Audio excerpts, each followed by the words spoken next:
18 કિમી પ્રતિ કલાક આપેલ છે તો 18 કિમી પ્રતિ કલાકને મીટર પ્રતિ સેકન્ડમાં ફેરવી દો.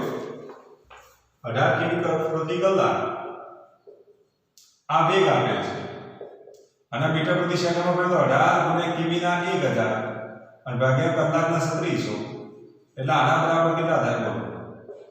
5 મીટર પ્રતિ સેકન્ડ થાય ને. 18 * 37 અહીંયા 5 આવશે. और तब શું કીધું? એક સાયકલ સવાર આરતે એક રસ્તા પર 8 ત્રિજ્યાના માર્ગે ગતિ કરતો હોય અને એ સાયકલ સવાર લપસી ના જાય કે લપસી જશે એના વિશે આપણે કહેવાનું છે. તો જો આ સાયકલનો વેગ એની મહત્તમ સલામત ઝડપ કરતો જો વધારે હોય તો લપસી જાય. હવે સાયકલનો વેગ 5 મીટર પ્રતિ સેકન્ડ છે અને આનો આપણે મહત્તમ સલામત ઝડપ શોધવી પડે. જો મહત્તમ સલામત ઝડપ જો શોધી આની तो Vmax કેટલા થાય બોલો? તો અહીંયા આપણે જો લખીએ તો Vmax બરાબર Vs * Rg લખાઈએ ને. Vs ની કિંમત કેટલી છે જો? તો Vs ની કિંમત તમને આપી દીધી 0.1. આ દાખલો ને નથી આવડતો. R ની કિંમત 3 અને G ની કિંમત કેટલી આપી? જો G ની કિંમત ના આપી તો 9.8 થઈ. આનું સાદું રૂપ આપો તો Vmax ની કિંમત કેટલી મળતી બોલો? આનું તો સાદું રૂપ આપી દેવાનું એટલે આપણને Vmax ની કિંમત મળે. લગભગ કેટલી મળતી બોલો? Vmax ની કિંમત હા 2.94 મીટર પ્રતિ સેકન્ડ આ મહત્તમ સલામત ઝડપ મળે. અને આ સાયકલની ઝડપ. આ સાયકલની ઝડપ તો મહત્તમ સલામત ઝડપ કરતો વધારે છે જુઓ. એટલે V ગ્રેટર ધેન Vmax થાય. V ની કિંમત Vmax કરતા મોટી છે તો ભાઈ સાયકલ જે છે ને આમ ફેંકાઈ જશે. આમ બટવાના રસ્તા પર જતા પહેલા આમ લપસી પડશે બાની તરફ. એટલે સાયકલ શું થાય? લપસી પડે. ચલો દાખલો આવડશે હવે? કોઈ કન્ફ્યુઝન છે આમાં? ના. આવડશે ને? ઓકે. બરાબર. હવે તમે જો ઉદાહરણ નંબર 12 જુઓ. 12મું ઉદાહરણ જો દરેક પાસે બુક હોવી જોઈએ. 12મા ઉદાહરણની રકમ તમે જુઓ.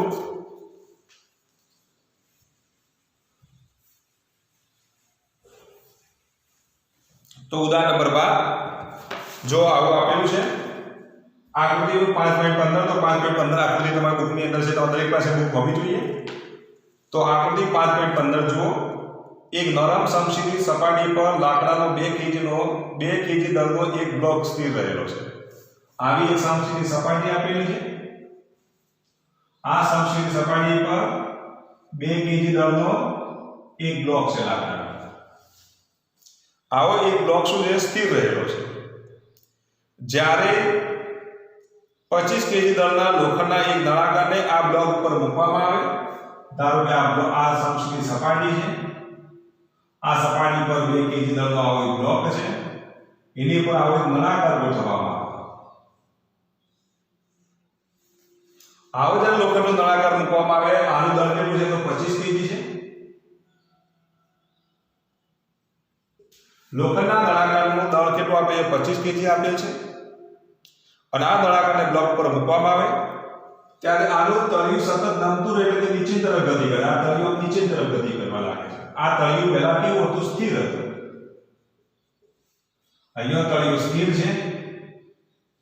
આ તળિયું નમતું રહે છે એટલે પાછું તળિયું અહીંયા આવી જાય એટલે આખું તંત્ર નીચે આવે એટલે આખું તંત્ર એ જેટલા પ્રવૃત્તિ નીચેની તરફ ખસે છે એવું તમે કહી શકો. તળિયું કઈ બાજુ ખસે છે? એ જેટલા પ્રવૃત્તિ નીચેની તરફ ખસે છે. અને આ જે તળિયું જ્યારે ખસે છે ત્યારે એનો પ્રવેગ કેટલો આપેલો છે જુઓ તમે. એ તો એ તળિયાનો જે પ્રવેગ છે બ્લોક અને નળાકાર બંને એક સાથે તળિયું નીચે ખસે એટલે આપણો ગતિ કરે. નીચે તરફ આખું તંત્ર ગતિ કરે છે અને આ તંત્ર નીચે તરફ ગતિ કરે તેનો પ્રવેગ આપી દીધો છે 0.1 મીટર પ્રતિ સેકન્ડ સ્ક્વેર. આટલો પ્રવેગ આપી દીધો છે. તો આ જ્યારે સ્થિર હોય ત્યારે તળિયાની વાત કરવાની છે અને જ્યારે તળિયું નમતું હોય ત્યારે ક્રિયાબળ કેટલું લાગે છે એ શોધો. બરાબર? કેટલું ક્રિયાબળ લાગશે એ તમારે શોધવાનું છે. એટલે કે આઘાતની સામે પ્રત્યાઘાત કેટલો છે આના માટે પણ શોધવાનું છે અને આના માટે પણ શોધવાનું છે. બંને માટે તમારે ક્રિયા બળ શોધવાનું છે. બરાબર? એટલે કે પ્રત્યય લંબ બળ શોધવાનું. આના માટે લંબ બળ શોધવાનું છે. અહીંયા કેટલું લંબ બળ લાગશે તે શોધો અને આ કેસમાં કેટલું લંબ બળ લાગે છે એ તમારે શોધવાનું. ચલો પહેલું કામ આ પૂરું કરવાનું છે તમારે. આ કેસ નંબર 1, આ કેસ નંબર 2, આ સ્થિર છે. આ એ જેટલા પ્રવેગથી નીચે ગતિ કરે છે. તો અહીંયા લંબ બળ કેટલું લાગતું છે એ શોધો. અહીંયા લંબ બળ કેટલું લાગતું છે તે તમારે શોધવાનું છે. પહેલા તમે પ્રયત્ન કરી જોજો.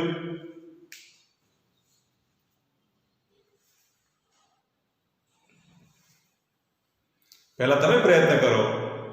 તમને આવડે છે કે નહીં? આ સ્થિર સપાટી છે, 2 kg દળનો બ્લોક છે. આ સપાટી છે, 2 kg ઉપર 25 kg નો નળાકાર મૂક્યો એટલે આ તંત્ર નીચે તરફ ધસવા લાગે છે. એનો પ્રવેગ આટલો આપેલો છે. અહીંયા પ્રત્યાઘાત એટલે લંબ બળ શોધો. અહીંયા પ્રત્યાઘાત એટલે તમારે શું શોધવાનું છે? લંબ બળ શોધવાનું છે. ચલો બંનેમાં લંબ બળ શોધી કાઢો. પહેલા કેસ અને બીજા કેસમાં.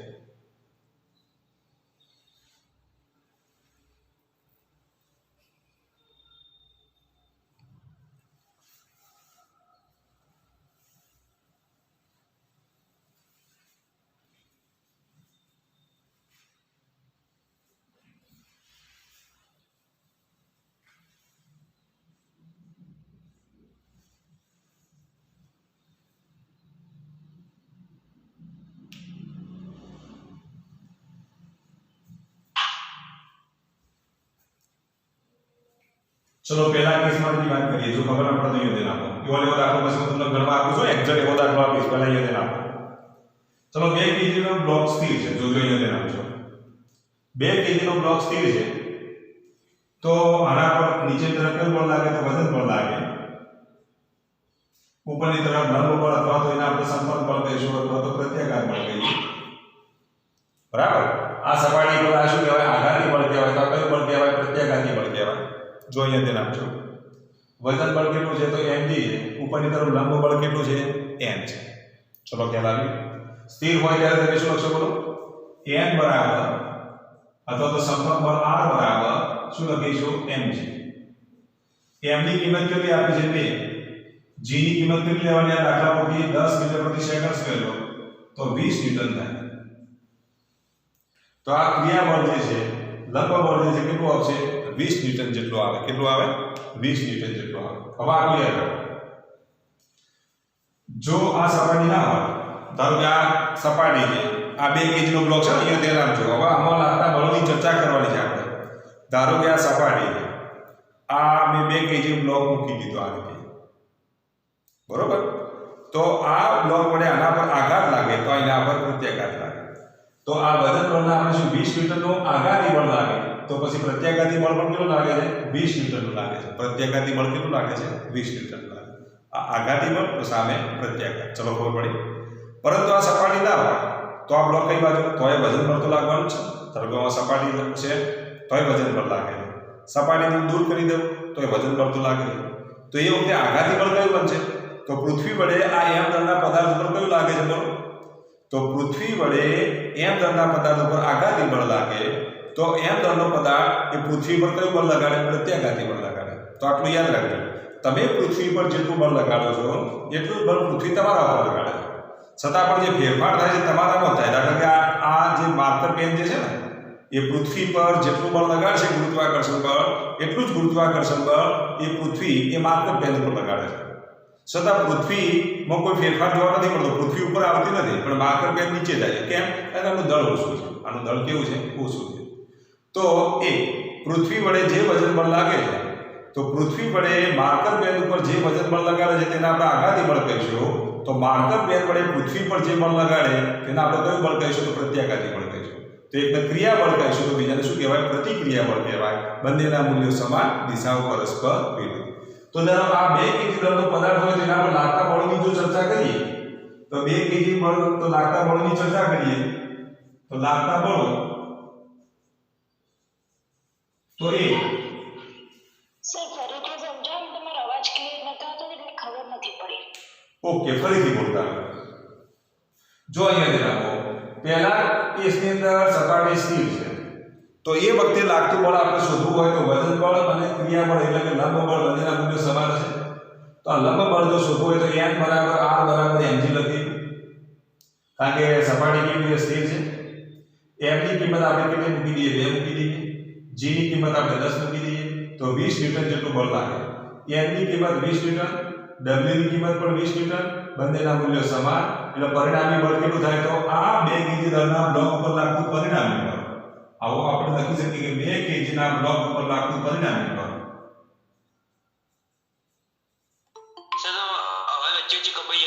હજુ કપાઈ જાય છે હા સર ધીરજ નથી આવતો ક્લિયર આવતો જ નથી ના સર હા ચલો હવે આવે છે અવાજ હા કમ્પ્લીટ હવે અવાજ આવે છે હા સર કમ્પ્લીટ આવે છે ને હા સર હા સર ઓકે તો જો અહીંયા ધ્યાન આપો 2 kg ના બ્લોક પર લાગતું પરિણામી બળ કેટલું થાય તો લાગતું પરિણામી બળ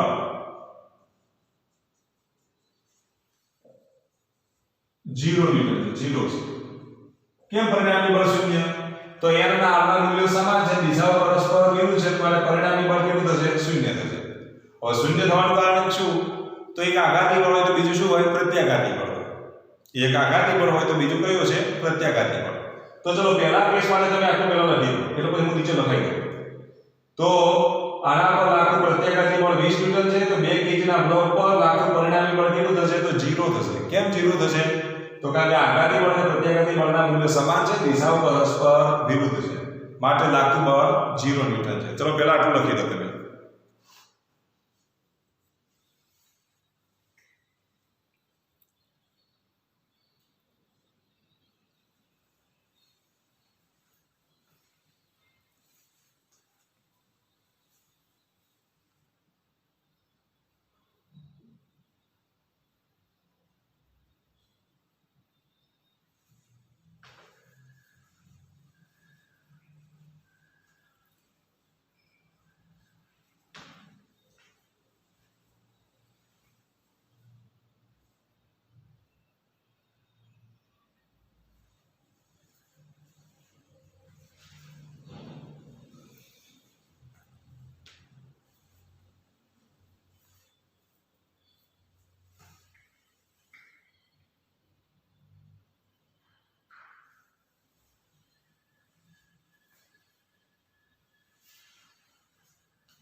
હવે ચલો આના માટેની વાત કરીએ આપણે આમાં જો તમે ચલો લખી દો એટલે સુધી ચલો આના માટે ક્રિયાબળ અને પ્રતિક્રિયાબળની જોડની વાત કરીએ તો ચલો આના માટે ક્રિયાબળ અને પ્રતિક્રિયાબળની જોડની જો વાત કરીએ તો જુઓ સપાટી m દળના બ્લોક વડે સપાટી પર જે બળ લગાડે તેને ક્રિયાબળ કહેવાય જો અહીંયા નામ જો m દળનો બ્લોક એ સપાટી પર જે બળ લગાડે તેને ક્રિયાબળ કહેવાય તો પછી સપાટી એ m દળના બ્લોક પર જે બળ લગાડે તેને પ્રતિક્રિયાબળ કહેવાય બીજા શબ્દોમાં કહું તો m દળનો બ્લોક એ સપાટી પર જે બળ લગાડે તેને આઘાતી બળ કહેવાય તો પછી સપાટી એ m દળના બ્લોક ઉપર જે બળ લગાડે તેને શું કહેવાય પ્રત્યાઘાતી બળ કહેવાય તો લખી દેજો ક્રિયાબળ અને પ્રતિક્રિયાબળની જોડ લખી દો નંબર 1 લખી દો ક્રિયાબળ અને પ્રતિક્રિયાબળની જોડ એમાં નંબર 1 લખો કારણ કે નીચે માંગ્યું છે આ દાખલાની અંદર ક્રિયાબળ અને પ્રતિક્રિયાબળની જોડ જણાવો હવે ક્રિયાબળ અને પ્રતિક્રિયાબળની જો જોડ જણાવી હોય તો નંબર 1 લખો કઈ બનશે એક જોડ તો m દળનો બ્લોક સપાટી પર ક્રિયાબળ લગાડે છે કેટલા ન્યૂટનનું 20 ન્યૂટનનું તો સપાટી m દળના બ્લોક ઉપર 20 ન્યૂટનનું પ્રતિક્રિયાબળ લગાડે છે લખી દેજો m દળનો બ્લોક સપાટી પર 20 ન્યૂટનનું ક્રિયાબળ લગાડે છે m દળનો બ્લોક સપાટી પર 20 ન્યૂટનનું ક્રિયાબળ લગાડે છે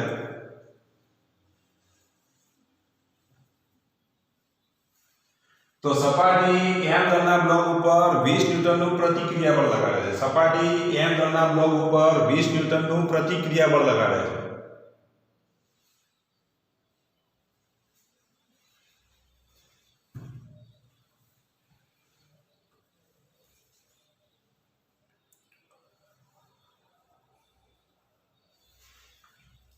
એ જ રીતે પૃથ્વી આ ધારો કે સપાટી ના હોય તો m દળનો બ્લોક નીચે આવે તો પછી પૃથ્વી એ m દળના બ્લોક ઉપર લખો નંબર 2 કરી પૃથ્વી એ m દળના બ્લોક ઉપર પૃથ્વી એ m દળના બ્લોક ઉપર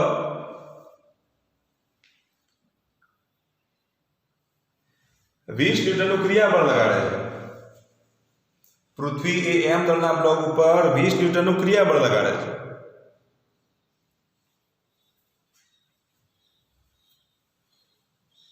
તો m દળનો બ્લોક પૃથ્વી ઉપર m દળનો બ્લોક પૃથ્વી ઉપર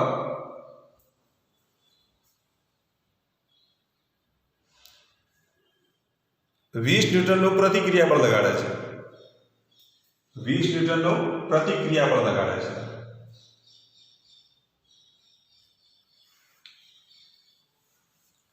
ચલો પહેલા દાખલા ખબર પડી બધાને કોઈને કન્ફ્યુઝન છે આમાં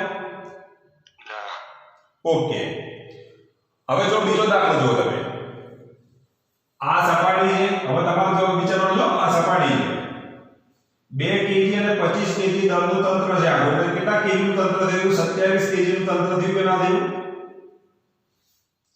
27 કેજી દળનો પદાર્થ થયો સમજી લો આખો પદાર્થ 27 કેજી નો છે 27 કેજી નો પદાર્થ હેલો અવાજ આવે છે ને જો અહીંયા જે નાખો 25 કેજી અને 2 કેજી એટલે ટોટલ કેટલા કેજી થયા 27 કેજી આ 27 કેજી ના પદાર્થ માટે આખો બ્લોક કેટલા પ્રવેગથી ગતિ કરે છે 0.1 મીટર પ્રતિ સેકન્ડ સ્ક્વેરના પ્રવેગથી નીચેની તરફ ગતિ કરે છે આખી સપાટી નીચેની તરફ જો ગતિ કરે તો તમે વિચારો નીચેની તરફ લાગતું બળ વધારે હોય કે ઉપરની તરફ લાગતું બળ વધારે હોય આમ લંબ બળ વધારે છે કે વજન બળ વધારે હશે વજન બળ વધારે હોય બરાબર હવે આ વજન બળ W બરાબર તો mg અને લંબ બળ કેટલું તો આ m તો પછી પરિણામી બળ કઈ બાજુ લાગે છે બોલો નીચેની તરફ કે ઉપરની તરફ તો પરિણામી બળ નીચેની તરફ તો પરિણામી બળનું સૂત્ર તમે F બરાબર તમે શું લખશો બોલો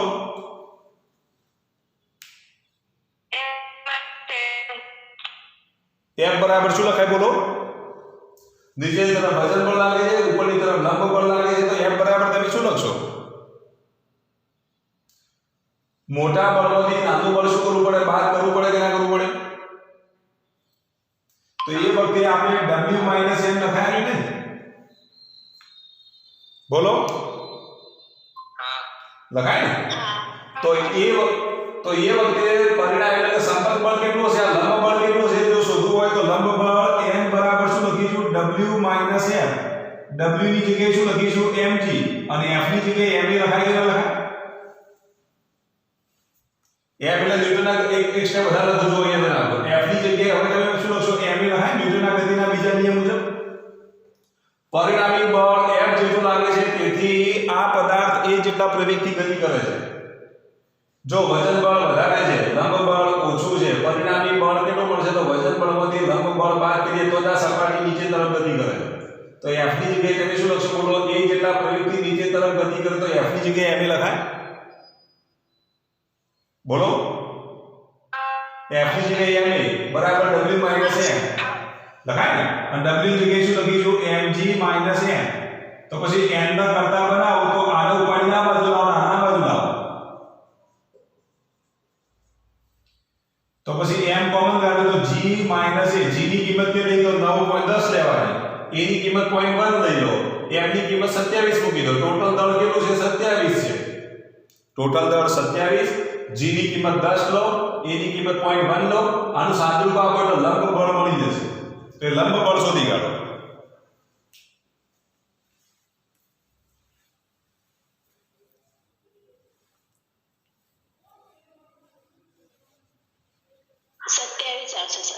કેટલું આવશે 27 ના આવે 27 સર 276 આવે 200 ને 268 268 268 ચલો m ની કિંમત તમે 27 મૂકી દો, g ની કિંમત 10 મૂકી દો, a ની કિંમત આપણે મૂકી દઈએ 0.1. આનું સાદુરૂપ આપો, કેટલું થાય બોલો? 27 10 માંથી 0.1 જાય તો કેટલા થાય બોલો? 9.9 રહે કે નહીં? 9.9 ગુણ્યા 27 કરો તો 200 કેટલા થશે બોલો? 267.3 થાય ને? 67.3. તો જો અહીંયા જે લંબ બળ લાગે છે આટલું લાગે, વજન બળ અને લંબ બળ, જો વજન બળ કેટલું લાગે, જો વજન બળ કેટલું થશે બોલો? તો વજન બળ એટલું જો શોધીએ તો W બરાબર mg, m ની કિંમત 27, g ની કિંમત 10 તો 270 ન્યૂટન. લંબ બળ 267.3 ન્યૂટન છે, વજન બળ 270 ન્યૂટન છે, તો પછી પરિણામી બળ શૂન્ય હોઈ શકે ખરું?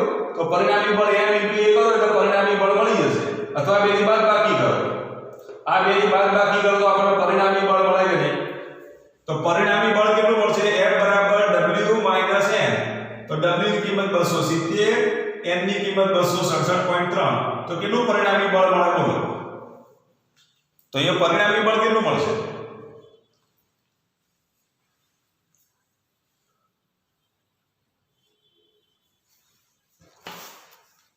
બાદબાકી કરો એટલે પરિણામી બળ મળે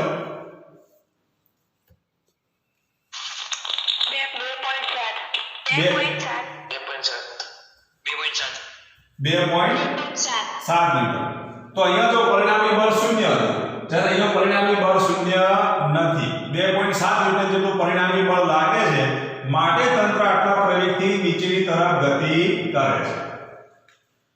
તો ચલો અહીંયા તમે આઘાતી બળ અને પ્રત્યાઘાતી બળની જો વાત કરીએ તો આઘાતી બળ કેટલું? તો આખા દળ વડે સપાટી પર આઘાતી બળ લાગે, તો સપાટી વડે શું લાગશે? પ્રત્યાઘાતી બળ લાગશે. આઘાતી બળ કેટલું લાગશે? 270 ન્યૂટન નું. તો પ્રત્યાઘાતી બળ કેટલું લાગશે? 267.3 ન્યૂટન લાગે. બરાબર? તો આઘાતી બળ અને પ્રત્યાઘાતી બળ આ રીતે આપણને મળે. જો પૃથ્વી, હવે જો આ સપાટી ન હોય તો આખું તંત્ર નીચે જ આવે. જો સપાટી ન હોય તો આખું તંત્ર નીચે આવે. તો આઘાતી બળ કેટલું થશે બોલો? તો પૃથ્વી વડે આખા તંત્ર પર લાગતું આઘાતી બળ કેટલું? તો 270 ન્યૂટન. તો આખા તંત્ર વડે સપાટી પૃથ્વી પર લાગતું બળ પણ કેટલું હશે? 270 ન્યૂટન. તો પહેલા તમે આટલું લખી દો, હું લખાવ્યું પછી તમે લખો. પહેલા આટલું લખી દો બરાબર. હવે તો ભાઈ છે. હા તો હું ફરી બોલું, તમે એક કામ કરો, આટલું લખી દો બરાબર, જેને બાકી પૂરું કરો.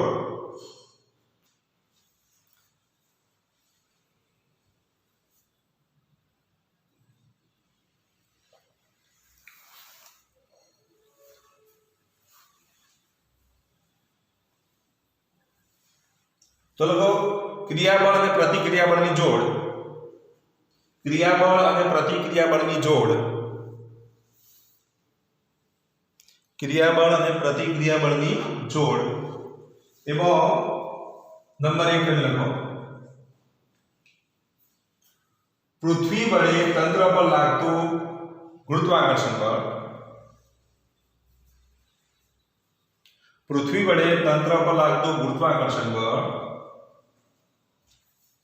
270 ન્યૂટન છે. શેના 270 ન્યૂટન?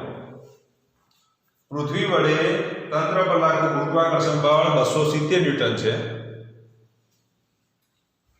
જે ક્રિયાબળ છે, જે ક્રિયાબળ છે, અથવા એને તમે શું કહેશો? આઘાતી બળ. જે ક્રિયાબળ છે અથવા તો એને આપણે શું કહીશું? આઘાતી બળ કહીશું. શું કહીશું? આઘાતી બળ. તો પૃથ્વી વડે, ફરી બોલી જાઉં છું, પૃથ્વી વડે તંત્ર પર લાગતું બળ કેટલું? 270 ન્યૂટન, જે આઘાતી બળ છે અથવા ક્રિયાબળ છે. તો તંત્ર વડે પૃથ્વી પર લાગતું બળ એટલું લગાડે, જેટલો આઘાત હોય એટલો પ્રત્યાઘાત હોય. તો તંત્ર વડે પૃથ્વી પર લાગતું બળ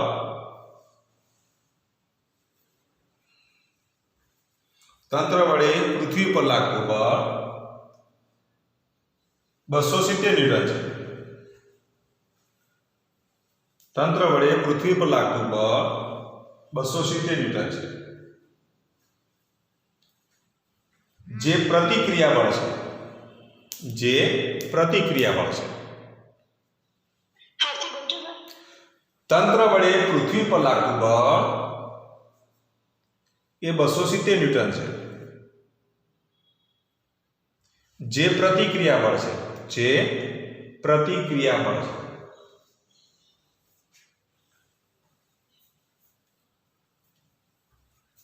એ રીતે લખી દો. તંત્ર વડે સપાટી પર લાગતું બળ, આખા તંત્ર વડે સપાટી પર લાગતું બળ, તંત્ર વડે સપાટી પર લાગતું બળ 270 ન્યૂટન છે.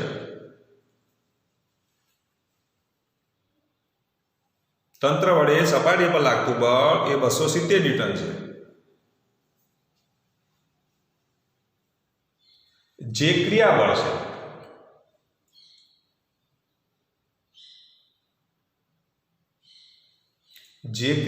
છે તો સપાટી વડે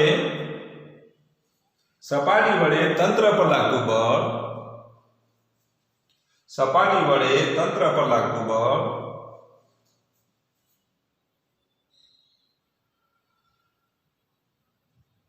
$267.3 ન્યૂટન છે. કેટલું છે?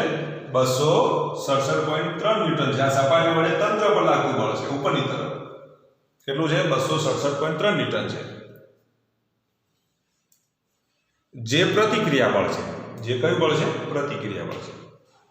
તો અહીંયા આપણે ક્રિયાબળ અને પ્રતિક્રિયા બળ આ રીતે જોવા મળે છે. તો જુઓ, બીજા કેસની અંદર ક્રિયાબળ કરતા પ્રતિક્રિયા બળ ઓછું હોવાના લીધે આ તંત્ર નીચે તરફ થાય અને અહીંયા સરખા હતા એટલે ત્યાં સ્થિર છે. જ્યારે આ સપાટી નીચે તરફ કેમ ગતિ કરે છે? તો ક્રિયાબળનું મૂલ્ય વધારે છે, સામે રિફ્લેક્શન ઓછું આવે એટલે કે પ્રતિક્રિયા બળનું મૂલ્ય ઓછું છે. સર અવાજ કપાય છે. હા, તો ક્રિયાબળ કરતો પ્રતિક્રિયા બળનું મૂલ્ય કેવું છે? ઓછું છે. અને ક્રિયાબળ કરતો પ્રતિક્રિયા બળનું મૂલ્ય ઓછું હોવાના લીધે તંત્ર કઈ બાજુ ગતિ કરે છે? નીચેની તરફ. તો બીજા કેસની અંદર તંત્ર નીચેની તરફ ગતિ કરે છે. બીજા કેસમાં, પહેલા કેસમાં તંત્ર સ્થિર છે કારણ કે ક્રિયાબળ અને પ્રતિક્રિયા બળના મૂલ્યો સમાન છે સપાટી માટે. જ્યારે બીજા કેસની અંદર સપાટી માટે સરખા નથી. ચલો, ખ્યાલ આવી ગયો? તો આ ઉદાહરણ તમને આવડવું જોઈએ. આની સાથે આપણે ઉદાહરણો પૂરા કરીએ છીએ. હવે એક કામ કરો, તમે બુક જુઓ, એમાં 5મો દાખલો જુઓ. પહેલાં આપણે સ્વાધ્યાયનો 5મો દાખલો લઈ લઈએ કારણ કે આમાં આપણે બહુ ટાઈમ બગાડી દીધો આ દાખલાનો. તો સ્વાધ્યાયનો 5મો દાખલો જુઓ, ફટાફટ ગણી દેવો છે અને તમારે જાતે જ ગણવાનો છે, યાદ રાખજો. સ્વાધ્યાયનો 5મો દાખલો. જો સ્વાધ્યાયનો 5મો દાખલો આપેલો છે, 5 મીટર પ્રતિ સેકન્ડના પ્રારંભિક ઝડપથી ગતિ કરતા. જો પ્રારંભિક ઝડપ આપી છે કેટલી? 15 મીટર પ્રતિ સેકન્ડ. આ પ્રારંભિક ઝડપ આપી છે એટલે v0 તમને આપી દીધા કેટલા? તો 15 મીટર પ્રતિ સેકન્ડ. ગતિ કરતા 20 kg દળના, 20 kg દળના એટલે આપણે માહિતીનું લિસ્ટ બનાવીએ તો m બરાબર કેટલા આપી દીધા છે? 20 kg. 20 kg દળના એક પદાર્થ ઉપર 50 ન્યૂટનનું બળ લગાડતા. m બરાબર કેટલા? 50 ન્યૂટનનું બળ લગાડતા. પ્રતિપ્રવેગ ઉપજાવતો. જો પ્રતિપ્રવેગ ઉપજાવવાની વાત છે, પ્રતિપ્રવેગ એટલે નિશાની પ્રવેગની કેવી લેવાની? માઈનસ. તો પ્રતિપ્રવેગ ઉપજાવતો એટલે પ્રતિપ્રવેગ તમારે શોધવો પડે. ઉપજાવતો હોય તો એ પદાર્થને અટકાવવા માટે કેટલો સમય લાગશે? પદાર્થને અટકાવવા માટે લાગતો સમય એટલે અંતિમ વેગ કેટલો થઈ જાય? 0. અને કેટલો સમય લાગશે? તો t. હવે અચળ પ્રતિપ્રવેગ ઉત્પન્ન થાય એટલે અચળ પ્રવેગની ગતિના ગતિ સમીકરણોનો તમારે ઉપયોગ કરવો પડે. અચળ પ્રવેગની ગતિના ગતિ સમીકરણો યાદ રાખજો. અચળ અવાજ આવે છે? અવાજ આવે છે? કપાય જ છે? હા, બોર્ડ આગળ હોય છે ને એટલે એકદમ ક્લિયર અવાજ નથી આવતો. ઓકે, ચલો અહીંથી બોલું તારે સાંભળો. જો પ્રારંભિક વેગ કેટલો આપે છે? 15 મીટર પ્રતિ સેકન્ડ. પદાર્થનો દળ કેટલો આપે છે? 20 kg. બળ કેટલો આપે છે? 50 ન્યૂટન. જ્યારે એ પદાર્થને અટકાવવા માટે લાગતો સમય અટકે એટલે અંતિમ વેગ 0. લાગતો સમય t શોધવાનો છે. હવે જો પ્રતિપ્રવેગ કીધું એટલે એનું મૂલ્ય ઋણ આવે. કેવું આવે? એનું મૂલ્ય ઋણ આવે. જો અહીંયા પ્રતિપ્રવેગ શબ્દ આપ્યો હોય ત્યારે નિશાની કેવી લઈ લેવાની? માઈનસ લઈ લેવાની. એની જે કિંમત આવે કેવી લેવી પડે? માઈનસ લેવી પડે. પ્રવેગ હોય તો એની કિંમત પ્લસ લેવાની પ્રતિ પ્રવેગ હોય તો એની કિંમત તમારે જે મળે એ માઇનસ લેવાની. ચલો અવાજ આવે છે ને? પ્રતિ પ્રવેગ હોય તો એની કિંમત માઇનસ લેવાની. ખબર પડી કે ના પડી? Hello, okay. તો જો અહીંયા ન્યૂટનના ગતિના બીજા નિયમ મુજબ જો લખીએ તો F બરાબર ma, તો a બરાબર F upon m, પણ નિશાની કેવી લેવાની? માઈનસ. કેમ નિશાની માઈનસ લેવાની? તો પ્રતિ પ્રવેગ હોવાથી નિશાની તમારે માઈનસ લઈ લેવાની. એટલે આગળ મેં નિશાની માઈનસ કરી દીધી. ચલો હવે એક કામ કરો, a બરાબર માઈનસ F upon m છે. ચલો શોધી કાઢો. f ની કિંમત મૂકો, m ની કિંમત મૂકો, એટલે a ની કિંમત મળી જશે. પ્રતિ પ્રવેગ હોવાથી નિશાની માઈનસ. તો કેટલા આવશે બોલો?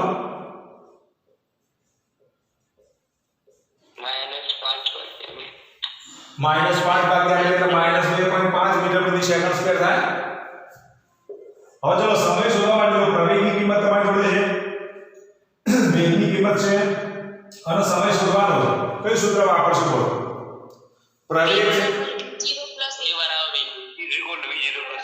v બરાબર v0 પ્લસ at વાળું સૂત્ર આવે. તો આ સૂત્રનો ઉપયોગ કરી અને તમે સમય શોધી કાઢો. ચાલો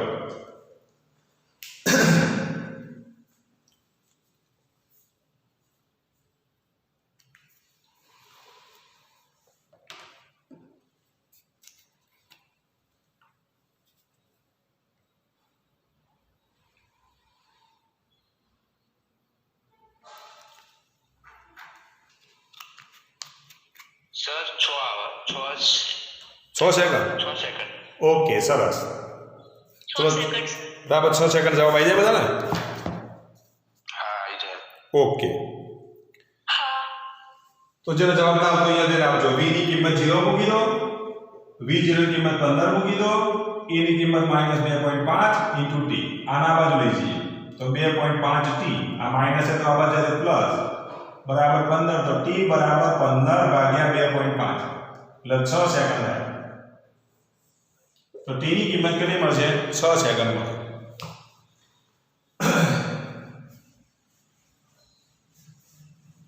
હવે જુઓ એના પછીનો દાખલો જુઓ. તો છઠ્ઠો દાખલો જુઓ તમે. જો 3 kg દળના એક પદાર્થ પર લાગતું બળ કેવું છે? તો અચળ છે. જો m બરાબર, જો માહિતી લિસ્ટ બનાવીએ તો m બરાબર કેટલા આપેલા છે? 3 kg. આ પદાર્થ પર લાગતું બળ અચળ છે, જે 2 મીટર પ્રતિ સેકન્ડ થી ઝડપ બદલાઈને 25 સેકન્ડમાં કેટલી થાય છે? 3.5 મીટર પ્રતિ સેકન્ડ થાય છે. તો જો અહીંયા ધ્યાન આપજો, રકમ જુઓ તમે. પદાર્થનું દળ 3 kg આપી દીધું છે. જ્યારે બળ લગાડવામાં આવે ત્યારે તેની ઝડપ 2 મીટર પ્રતિ સેકન્ડથી બદલાઈને 3.5 મીટર પ્રતિ સેકન્ડ થાય છે. તો 2 મીટર પ્રતિ સેકન્ડ એ કઈ ઝડપ કહેવાય બોલો? અંતિમ કે પ્રારંભિક? પ્રારંભિક ઝડપ તમને આપી દીધી છે. કેટલી આપી છે? પ્રારંભિક ઝડપ 2 મીટર પ્રતિ સેકન્ડ આપી છે. અંતિમ ઝડપ જો તમને આપી દીધી છે કેટલી? તો 3.5 મીટર પ્રતિ સેકન્ડ આપી દીધી છે. હવે જો તમને શું કીધું છે? 25 સેકન્ડની અંદર આ ઝડપ બદલાય છે. તો સમય t બરાબર કેટલા આપેલ છે? 25 સેકન્ડ અહીંયા આપી દીધા છે. હવે જો પદાર્થની ગતિની દિશા બદલાતી નથી, તો બળનું માન અને દિશા શોધો. તો બળનું માન F શોધો અને દિશા શોધવાની છે. દિશા એટલે હંમેશા પ્રવેગની દિશામાં હશે. કઈ દિશામાં? દિશા વિશે હું તમને કહી દઉં છું. તો પ્રવેગની દિશામાં હશે, કારણ કે વેગની દિશા બદલાતી નથી.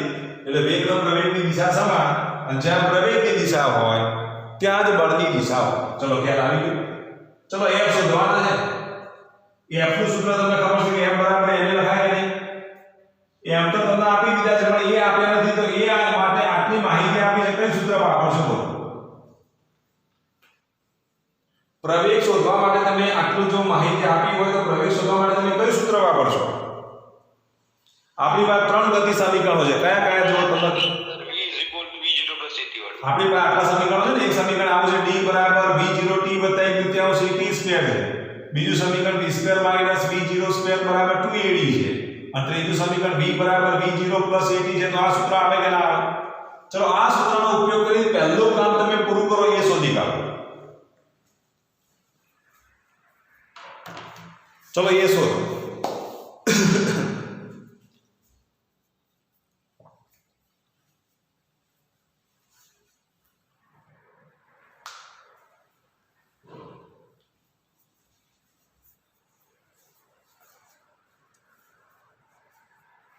સર 0.06 0.06 બળ શોધી કાઢ્યો કે પ્રવેગ શોધ્યો? ના એ શોધ્યો 0.06. ઓકે.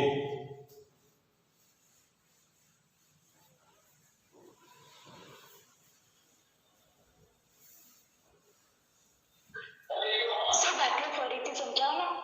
જો અહીંયા આપો દળ આપી દીધું છે, વેગ આપ્યો, પ્રારંભિક વેગ આપ્યો છે, અંતિમ વેગ આપ્યો છે, સમય આપી દીધો છે, બળ શોધવા. તો બળ શોધવા માટે F બરાબર ma લખાય કે ના લખાય?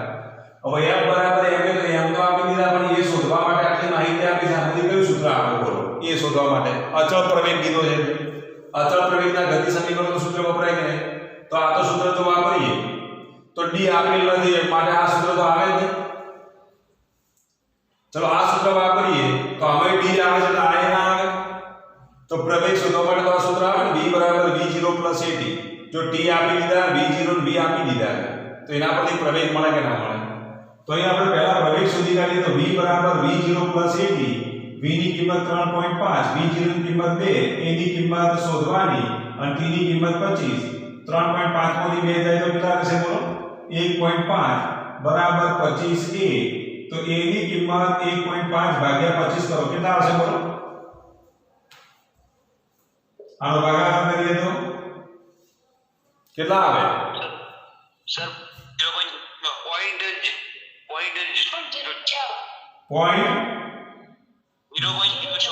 0.06 બરોબર. આ પ્રવેગનું મૂલ્ય મળી ગયું. હવે પ્રવેગનું મૂલ્ય મળી ગયું તો પછી બળ F બરાબર શું લખશો તમે? બળ F બરાબર ma અને m ની કિંમત કેટલી? 3, a ની કિંમત 0.06. ચલાનો ગુણાકાર કરો કેટલો થાય છે? 0.18 થાય કેટલો થાય? 0.18 ન્યૂટન થશે. તો આટલું બળ લાગ્યું અને આ બળની દિશા કઈ બાજુ છે? તો પ્રવેગની દિશામાં છે. કઈ બાજુ છે? તો બળની દિશા પ્રવેગની દિશામાં છે અથવા તો વેગની દિશામાં છે. તો બળની દિશા, કારણ કે વેગની દિશા બદલાતી નથી એટલે વેગની દિશામાં.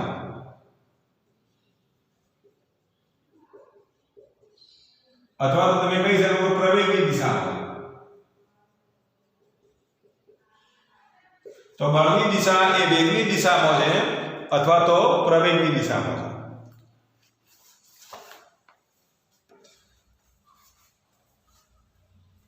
હવે એના પછીનો 7મો દાખલો જુઓ તમે. સ્ક્રીનશોટ પાડી દેજો એટલે ફટાફટ લખવાનો ટાઈમ બચી જાય આપણો.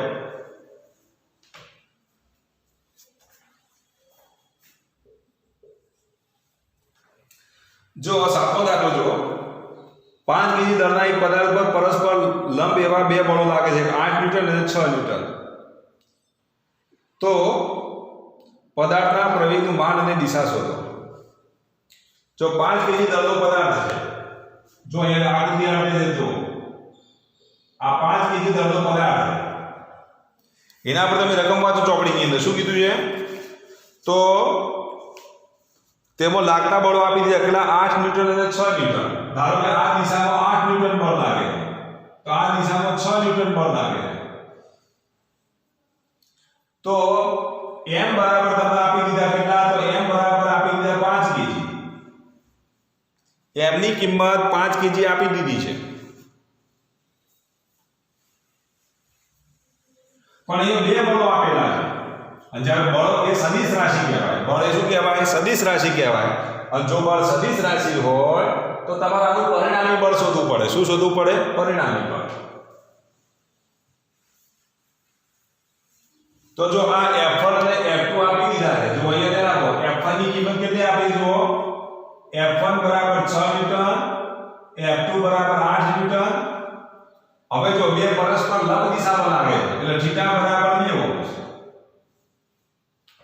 તો પરિણામી બળનું જનરલ સૂત્ર યાદ રાખો. m બરાબર શું લખીશું? વર્ગમૂળમાં f1 સ્ક્વેર વત્તા f2 સ્ક્વેર વત્તા 2f1 f2 cos થીટા આ સૂત્ર યાદ રાખવાનું અને જો લંબ દિશા હોય તો પાયથાગોરસનો નિયમ વાપરો તોય ચાલે આનો વર્ગ વત્તા આનો વર્ગ એનું વર્ગમૂળ લઈ લો એ જ થશે કારણ cos 90 એટલે 0 એટલે આ પદ ઉડી જશે એટલે આનો વર્ગ વત્તા આનો વર્ગ એનું વર્ગમૂળ ડાયરેક્ટ જો લખવું હોય તો બરાબર પણ આપણે થીટા કાયમ માટે 90 હોય જરૂરી નથી થીટા 120 હોઈ શકે થીટા 60 પણ હોઈ શકે તો પછી એ વખતે તમારે જનરલ સૂત્ર વાપરવું પડે તો આપણે જનરલ સૂત્રની જ પ્રેક્ટિસ કરીએ તો f1 સ્ક્વેર બરાબર શું લખીશું 6 નો વર્ગ f2 સ્ક્વેર બરાબર 8 નો વર્ગ 2 ગુણ્યા 6 ગુણ્યા 8 ગુણ્યા cos 90 cos 90 ની કિંમત 0 થાય એટલે આ તો પદ ઉડી જશે cos 90 ની કિંમત કેટલી 0 એટલે આ પદ 0 એટલે આના બરાબર જો લખીએ તો વર્ગમૂળમાં 6 નો વર્ગ વત્તા 8 નો વર્ગ એટલે વર્ગમૂળમાં 100 આ તો 0 થઈ ગયો આ પદ 0 થઈ એટલે બધા લખ વત્તા 0 કારણ કે cos 90 એટલે 0 એટલે 6 નો વર્ગ વત્તા 8 નો વર્ગ એટલે 100 અને 100 નું વર્ગમૂળ કેટલું તો 10 મીટર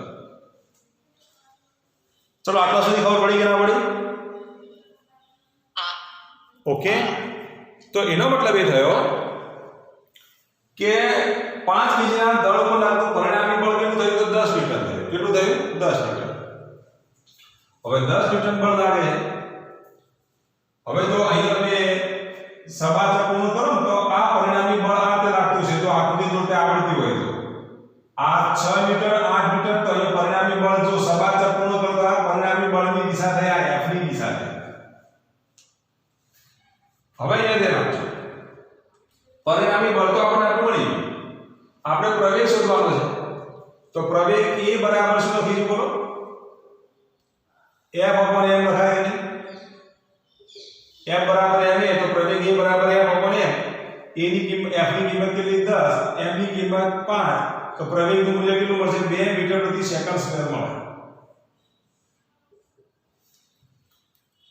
તો પ્રવેગ કેટલો હશે બોલો તો પ્રવેગ 2 મીટર પ્રતિ સેકન્ડ સ્ક્વેર હવે જે દિશામાં બળ લાગે ને એ દિશામાં પ્રવેગ એવો યાદ રાખજો બળની દિશા પ્રવેગની દિશામાં બળ લાગતું હોય તો બળની દિશામાં પ્રવેગ એવો હોય તો પ્રવેગની દિશા અને બળની દિશા સમાન છે એટલું યાદ રાખો ચલો ખબર પડી કે ના પડી અવાજ આવે છે ને ઓકે તો પ્રવેગ આ દિશા મળે હવે પ્રવેગ એ કેટલા અંશનો ખૂણો બનાવજો f1 સાથે θ અંશનો ખૂણો બનાવે જો આ 6 ન્યૂટન તો અહીંયા 6 ન્યૂટન લઈ લો આ 8 ન્યૂટન તો tan θ બરાબર શું લખીશું બોલો સામેની બાજુ ભાગ્યા પાછળની બાજુ તો 6 ભાગ્યા 8 અને 6 ભાગ્યા 8 એટલે 3 ભાગ્યા 4 અને 3 ભાગ્યા 4 એટલે પછી શું લખશો બોલો 37 અંશ થાય કેટલા થાય tan θ બરાબર 3/4 હોય તો θ બરાબર કેટલા થાય 37 અંશ થાય તો એનો મતલબ એ થયો પ્રવેગ એ 8 મીટરના બળ સાથે કેટલા અંશના ખૂણે હોય 37 અંશના ખૂણે હોય તો આવું તમે લખી શકો પ્રવેગની દિશા તો 8 મીટરના બળની દિશા સાથે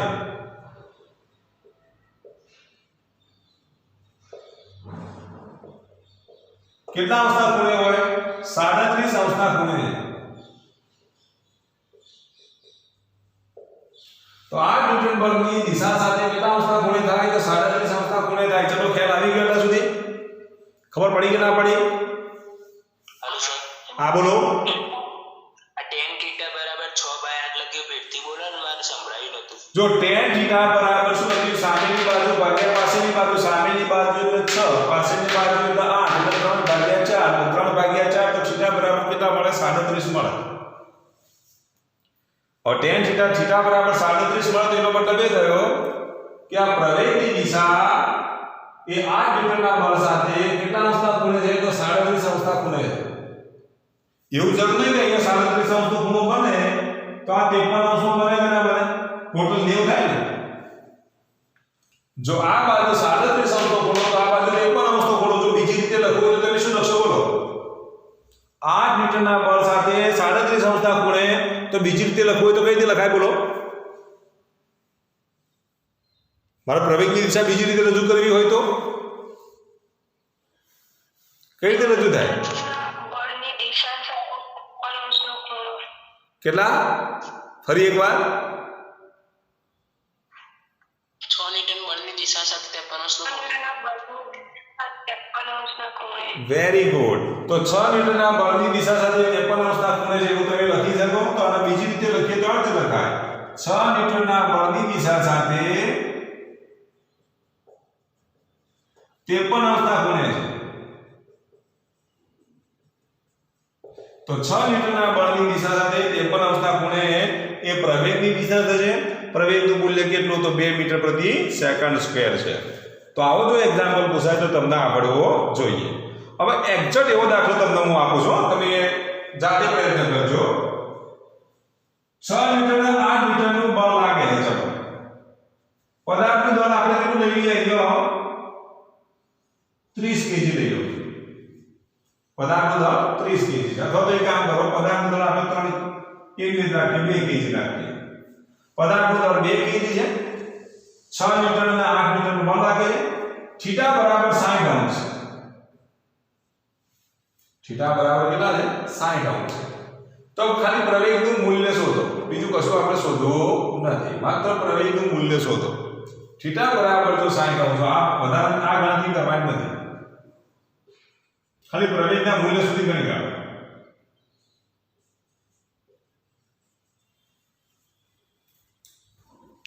બે બળો લાગે 6 ન્યૂટન 8 ન્યૂટન. ખૂણો કેટલો છે? તો 60 અંશનો છે. તો પ્રવેગનું મૂલ્ય શોધો. આટલું કામ પૂરું કરી દો. બરાબર? સર પદાર્થનું દળ કેટલું કીધું? 2 કેજી. તો આટલું કામ હું તમને હોમવર્કમાં આપું છું.